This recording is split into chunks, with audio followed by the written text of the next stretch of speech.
메르스 감염자가 이틀 연속 한 명도 나오지 않았습니다. 최초 감염자인 1번 환자는 회복 추세에 있습니다. 이런 가운데 정부는 메르스 때문에 손실을 입은 집중관리병원에 예비비를 투입해 지원하겠다고 밝혔습니다. 취재기자 연결해 알아보겠습니다. 김기봉 기자. 네, 김기봉입니다. 먼저 오늘 국립중앙의료원이 최초 감염자 상태에 대해 브리핑을 했군요. 예, 그렇습니다. 오늘 오후 2시에 국립중앙의료원에서 처음으로 1번 환자 용태에 대해서 브리핑을 했습니다. 일단 위독한 상태는 면했다는 설명입니다. 이미 열흘 전쯤에 메르스는 음성 판정이 나왔고 이틀 전에는 인공호흡기를 뗐다고 합니다. 하지만 아직 퇴원을 하기에는 몸 상태가 좋지 않은 상태라고 합니다. 목에 구멍을 뚫은 상태이고 기력이 없어서 혼자 식사도 어렵고 대화도 불가능해 필담을 하는 상태라고 합니다. 퇴원을 하려면 앞으로 적어도 2-3달 정도 더 걸릴 것이라는 게 의료진의 설명입니다.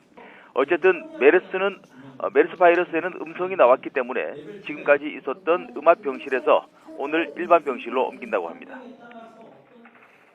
네, 또 앞으로 병원들이 감염병에 더 잘 대처할 수 있도록 이 대책을 마련을 한다는 소식인데요. 예, 그렇습니다. 이번 메르스를 통해서 국내 의료기관들이 감염병 대처에 미흡하다는 것이 여러 면에서 나타났는데요. 정부는 앞으로 각 병원들이 감염병 대비를 어떻게 하고 있는지 상시적으로 점검해서 상벌을 준다는 것입니다. 단 감염병 대처를 준비하는 데 부담이 없도록 건강보험으로 지원해 주기로 했습니다.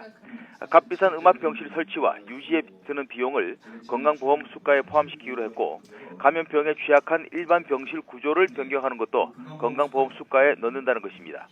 또 건강보험의 감염 통합진료 수가를 신설해서 감염관리 인력을 늘리고 간병인 없이 간호사가 그 역할을 대신하는 포괄 간호 서비스를 수도권과 상급종합병원에 조기 확대하기로 했습니다.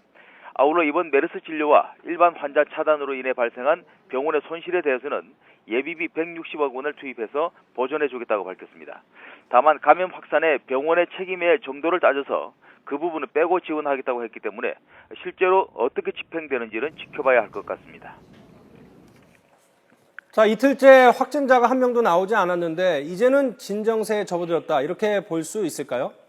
예, 차츰 진정되고 있다 이렇게 볼 수 있을 것 같습니다. 이틀째 확진자가 나오지 않아 메르스 확진자는 182명으로 유지되고 있습니다.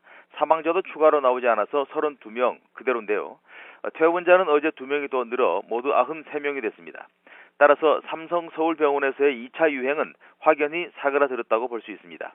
보건당국은 따라서 삼성병원에 나가 있는 즉각 대응팀의 의견이 올라오면 폐쇄 해제도 검토하겠다고 밝혔습니다. 하지만 새로운 감염원이 될 수 있는 강동성심병원과 강동경희대병원은 며칠 더 추이를 지켜봐야 합니다. 또 건국대병원과 카이저 재활병원, 강릉의료원도 아직 잠복기가 남아있는데요. 특히 앞으로 2-3일 동안 추가 환자가 어디에서 얼마나 나올지가 분수령이 될 전망입니다. 지금까지 사회정책부에서 YTN 김기봉입니다.